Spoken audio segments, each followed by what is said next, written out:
मेरा नाम विनोद है। मैं नाशिक महाराष्ट्र का रहने वाला हूँ। मेरी उम्र 32 साल है और मेरी पत्नी निकिता 25 साल की है। हमारी शादी को 5 साल हो गए थे, परंतु हमें अब तक बच्चे न हुए थे। मैंने ज्यादा पढ़ाई नहीं की थी, जबकि निकिता ने पढ़ाई करके सरकारी नौकरी पाई थी। हम एक ही बिरादरी के थे, इसलिए निकिता के पिता ने निकिता से मेरी शादी करवाई थी। शादी के 1 साल बाद हम एक अलग घर में रहने लगे। नया घर निकिता ने अपने पैसों से लिया था, क्योंकि उसे अपनी सासू माँ की हर बात पर टोकने की आदत पसंद ना थी। वैसे भी निकिता को ये शादी पसंद नहीं थी, क्योंकि मैं गरीब परिवार से था जबकि वो अमीर परिवार से थी और उसकी सैलरी ज्यादा थी। वो अपनी सैलरी ज्यादातर पार्टियां करके खर्च कर देती। मैं उसे पार्टियां करने से मना करता तो वो लड़ने लगती, कहती मैं कमाती हूँ तो खर्च करती हूँ, तुमसे पैसा नहीं लेती, मेरा पैसा है, मैं जैसे चाहूँ खर्च करूँगी। आखिर मुझे चुप होना पड़ता। अब हमारे झगड़े बढ़ने लगे थे। वो तो शायद मुझसे झगड़ने का मौका ढूंढती रहती थी, इसी कारण मैं डिप्रेशन में रहने लगा। इससे मेरे काम पर भी असर पड़ने लगा।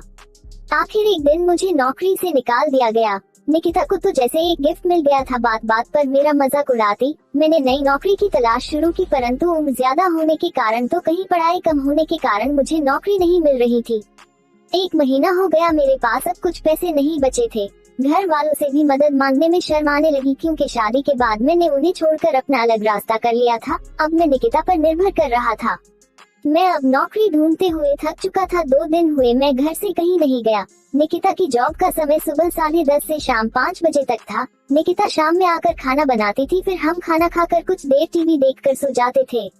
अभी रात के 7 बज रहे थे, तभी हमारी काम वाली बाई आकर बोली, मैडम मेरी बेटी बीमार है, वो दूसरे शहर में रहती है, मुझे वहाँ जाना है, इसलिए मुझे 3-4 दिन की छुट्टी चाहिए। निकिता ने उसे कुछ पैसे दिए और बोली, ठीक है, जाओ और अपनी बेटी का अच्छे से इलाज करवा, उसके ठीक होने के बाद वापस आना, तब तक मैं कुछ मैनेज करती हूँ। ये कहकर वो मेरी ओर देखकर हौले से मुस्कुराई। उसकी आंखों में एक चमक सी आ गई थी, जिसे मैं समझ नहीं पाया। थोड़ी देर बाद हमने खाना खाया। खाना खाने के बाद निकिता बोली, सारे बर्तन अच्छे से धोकर किचन में रख दो, जाओ। मैं हैरान होकर बोला, ये क्या कह रही हो, मैं कैसे बर्तन धोऊंगा?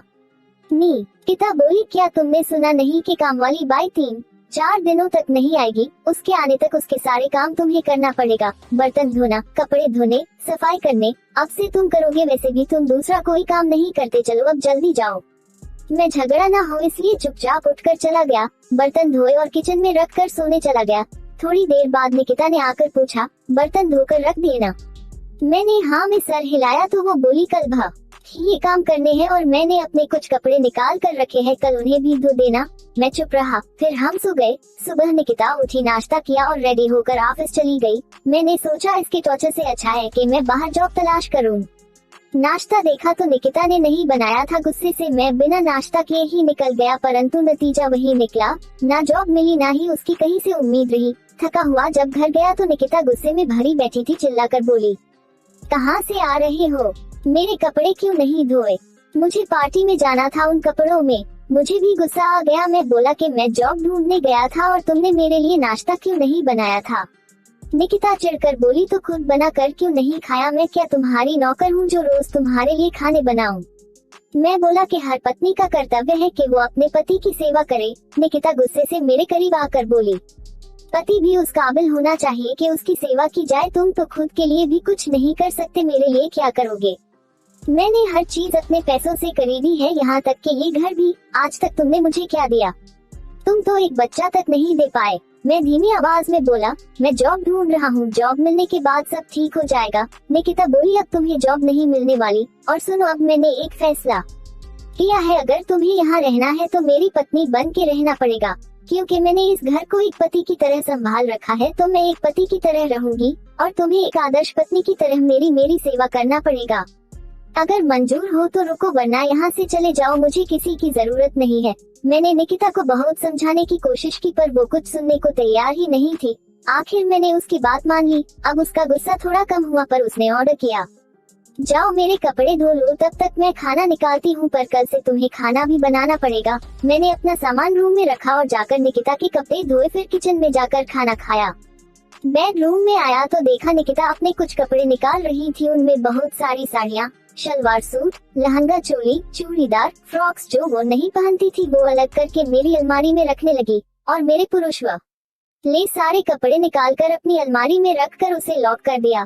फिर एक ब्लू नाइटी मुझे देकर पहनने को कहा। मैंने थोड़ा विरोध करने की कोशिश की तो वो बोली, कल से तुम्हें मेरी पत्नी बनकर रहना है, इसलिए आज से एक स्त्री की तरह रहना शुरू कर दो। सुबह जल्दी उठकर मेरे लिए नाश्ता तैयार करना और मुझे ऑफिस जाने में हेल्प करना। ये नाइटी तुम्हें याद दिलाएगी कि तुम्हें क्या करना है, इसलिए चुपचाप इसे पहन लो वरना मुझे गुस्सा आ जाएगा। ये कहकर उसने मुझे अपने कपड़े उतारने का इशारा किया। मैंने मजबूरन अपने कपड़े उतारे। मैं केवल अंडरवेयर में खड़ा था। निकिता मेरे पास आई। उसके हाथ में एक ब्लैक ब्रा थी जिसे उसने मुझे पहनाना शुरू किया। दोनों हाथों में स्ट्रैप डालकर पीछे से ब्रा के हुक लगा दिए। मैं केवल कसमसा रहा था पर उसे रोक नहीं पा रहा था। फिर उसने ब्रा के कप में कॉटन डालकर फेक बूट्स बनाए और मुझे नाइटी पहनने का इशारा किया। मैंने नाइटी पहन ली। चलो अब ऐसे ही सो जाओ, सुबह सब काम ठीक से करना कहकर वो सोने चली गई, पर चिंता के कारण नींद मेरी आंखों से दूर थी। मुझे अपना भविष्य अंधेरे में दिखाई दे रहा था। क्या मुझे जीवन भर निकिता की पत्नी बनकर उसकी सेवा करना पड़ेगा? क्या मुझे एक महिला के शरीर में परिवर्तन करना पड़ेगा? क्या मुझे दोबारा पुरुष बनकर जीवन बिताने का अवसर मिलेगा?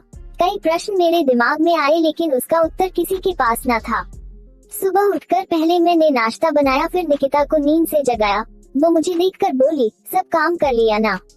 मैंने धीमी आवाज में कहा, आप फ्रेश हो जाओ, मैंने नाश्ता बना लिया है। वो बोली, ठीक है। मैं फ्रेश होकर आने तक मेरे ऑफिस के कपड़े निकालो और उसे प्रेस करके रखो। मैंने निकिता के ऑफिस के कपड़े निकाले और किचन में जाकर नाश्ता निकलना शुरू किया। टेबल पर नाश्ता निकालने तक वो रेडी होकर आई। मैंने उसे परोसा। वो नाश्ता करते हुए बोली, मेरे जाने के बाद रूम अच्छे से क्लीन करना, मेरे कपड़े धोकर सूखने डाल देने और बर्तन धोकर किचन में रख देना। अब से ये सब तुम्हें रोज करना है और अब ये नाइटी उतार दो और कोई अच्छा सा ड्रेस पहन लेना। मैंने तुम्हारे लिए कुछ ड्रेस कपबोर्ड में रखे हैं। मैं सब कुछ चुपचाप सुनता रहा। निकिता के ऑफिस जाने के बाद पहले मैंने बर्तन धोकर किचन में रखे, फिर रूम को अच्छे से साफ किया। उसके बाद निकिता के कपड़ों को धोकर सूखने रख दिया। अब मैंने अपने आप को आईने में देखा तो नाइटी में मैं अजीब लग रहा था। मैंने सोचा निकिता के आने तक मैं कपड़े चेंज करके अपने कपड़े पहन लूंगा, पर जब अलमारी खुली तो उसमें केवल महिलाओं के ही कपड़े थे। मेरे सारे कपड़े निकिता ने अपनी अलमारी में रखकर उसे लॉक कर दिया था। मैंने कपड़े देखने शुरू किए। उसमें मुझे एक नीला शलवार सूट पसंद आया। मैंने नाइटी उतारी और ड्रेस पहन लिया। अब मैंने मिरर में खुद को देखा तो मैं एक महिला जैसे लग रहा था, लेकिन मेरे छोटे बाल और मेकअप ज्वेलरी न होने के कारण थोड़ा अजीब लग रहा था। मैंने अब दूसरे काम करने शुरू किए। अब शाम हो गई थी। निकिता के आने का समय हो गया था। मैंने जल्दी से खाना बनाना स्टार्ट किया। अब खाना रेडी था। थोड़ी देर बाद निकिता आई तो घर की सफाई और मुझे शलवार सूट में देखकर खुश हो गई। बोली, घर तो अच्छे से तैयार किया, पर खुद को अच्छे से तैयार क्यों नहीं किया? चूड़ियां और पायल क्यों नहीं पहनी? होंठों की लाली कहाँ गायब है? पत्नी को देखकर पति का मूड ठीक हो जाना चाहिए, ना कि खराब। मैंने कहा, मुझे ये सब नहीं आता। वो बोली, मुझे पता है, इसलिए गुस्सा नहीं किया। कल मेरा ऑफ है तो मैं तुम्हारे लिए जो भी जरूरी चीजें हैं ले आऊंगा और कल से तुम साड़ी, ब्लाउज और ज्वेलरी पहनकर एक हाउसवाइफ जैसे रहोगी, समझी? मैं नजरें झुकाए खड़ा था। उसने पूछा, डिनर रेडी है या नहीं? मैंने कहा, रेडी है। ठीक है, टेबल पर लगाओ, मैं आता हूँ कहकर वो गई। मैंने टेबल और खाना लगाया। थोड़ी देर बाद वो आई तो उसने मेरा शर्ट और जीन्स पहना था। मैंने खाना निकाला, फिर हम दोनों ने खाना खाया। मैंने बर्तन धोकर किचन में रख दिए। अब हम टीवी देखने लगे। तभी वो बोली, आज से तुम्हारा नाम गीता होगा और तुम मुझे नाम से नहीं बुलाओगी बल्कि ओ जी, सुनते हो जी कहकर बुलाओगी। खुद के लिए आई गई रही हूँ जैसे कहने शुरू कर दो। कल मैं तुम्हें एक महिला बना दूंगा। आई टीवी देखने लगे। अब मैं समझ चुका था कि जो उसने कहा दिया अब वही होगा। मैंने अब खुद को उनकी पत्नी मानना शुरू कर दिया ताकि मुझे आदत हो जाए। मैं सुबह से काम करके थक चुकी थी, इसलिए मैंने उनसे कहा, सुनिए जी, मुझे नींद आ रही है, मैं सोने जाऊं क्या? वो थोड़ा मुस्कुराए और बोले, ठीक है, सो जाओ, मैं थोड़ी देर में आती हूँ। मैंने रूम में आकर कपड़े चेंज किए और नाइटी पहन कर सो गई। सुबह उठकर मैंने नाश्ता बनाया और फिर उन्हें जगाया। नाश्ता करने के बाद वो तैयार हुए और बोले, काम करने के बाद बात ले लेना और अच्छे से शेविंग कर लेना, मैं कुछ जरूरी चीजें लेकर आता हूँ। फिर वो बाहर चले गए। मैंने जल्दी जल्दी काम निपटाया और नहाने चली गई। मैं वॉशरूम में ही थी तभी उनकी आवाज आई, गीता मैं आ गया हूँ, अब जल्दी से नहा कर निकलो। फिर वॉशरूम का दरवाजा खटखटा कर बोले, नहाने के बाद ये ब्रा पैंटी पहन कर रूम में आओ। मैं दरवाजा थोड़ा सा खोलकर ब्रा पैंटी ले ली। नहाने के बाद मैंने पिंक सेक्सी पैंटी पहनी और ब्रा के स्ट्रैप सेट करके उसे पहन के हुक लगा दिए और कमर पर टॉवल लपेट कर रूम में चली गई। रूम में उन्होंने एक पिंक साड़ी, ब्लाउज और पेटीकोट निकाल रखा था। साथ ही मेकअप का सामान और कुछ ज्वेलरी थी। अब उन्होंने मुझे तैयार करना शुरू किया। पहले ब्रा के कप में कॉटन डालकर फेक बूब्स बनाए, फिर पेटोकॉट पहना कर उसे कसकर बांधा, फिर पिंक कलर का रेडीमेड ब्लाउज पहनाया। उसके बाद साड़ी को कमर और लपेटा। प्लेट बनाते समय बोले, मैं केवल आज ही तुम्हें साड़ी पहनाऊंगा, इसे पहनते पहनते सीख लो, कल से तुम्हें खुद अपने आप तैयार होना है। फिर मुझे प्लेट बनाना, पल्लू बनाना, उसे सेट करने सिखाया और मेरे लेफ्ट शोल्डर पर पल्लू सेट कर दिया। अब मुझे ड्रेसिंग टेबल के पास ले जाकर मेरा मेकअप स्टार्ट किया, पिंक लिपस्टिक लगाए, अब ज्वेलरी पहनना शुरू किया। हाथों में पिंक चूड़ियां 12 दोनों हाथों में, फिर पायल पहनाई, फिर एक नेकलेस पहनाया। मेरे नाक कान में बाद में छेद करेंगे, अभी ये पहन लो क्या कर मेरे कान में क्लिप ऑन झुमके पहनाए और एक छोटी क्लिप ऑन नथ पहनाए, एक मध्यम लंबाई वाली विग लगाए, फिर एक प्लेट जिसमें सिंदूर और मंगलसूत्र रखा था लेकर मेरी मांग में सिंदूर भर दिया और मेरे गले में मंगलसूत्र पहनाकर आशीर्वाद लेने कहा। मैंने आशीर्वाद लिए तो बोले, सदा सुहागन रहो। मैं शर्मा गया। अब मैंने खुद को उनकी पत्नी मान लिया। मुझे अब महिला बनकर रहने में मजा आ रहा था। मैं खुश अपने हाथों से साड़ी ब्लाउज पहनती, चूड़ियां पहनती, मेकअप करती। हम कभी कभी बाहर भी घूमने जाते। मैंने अपने कानों और नाक में छेद करवा लिए थे और मेरे बाल भी लंबे हो गए थे, जिसके कारण मुझे विग की जरूरत न थी। मैंने एक आदर्श पत्नी की तरह जीना सीख लिया। अब हमारे बीच झगड़े नहीं होते और हम दोनों बहुत खुश हैं। कमी है तो केवल एक नन्ही मुन्ही मेहमान की। क्या हमारी इच्छा पूरी होगी?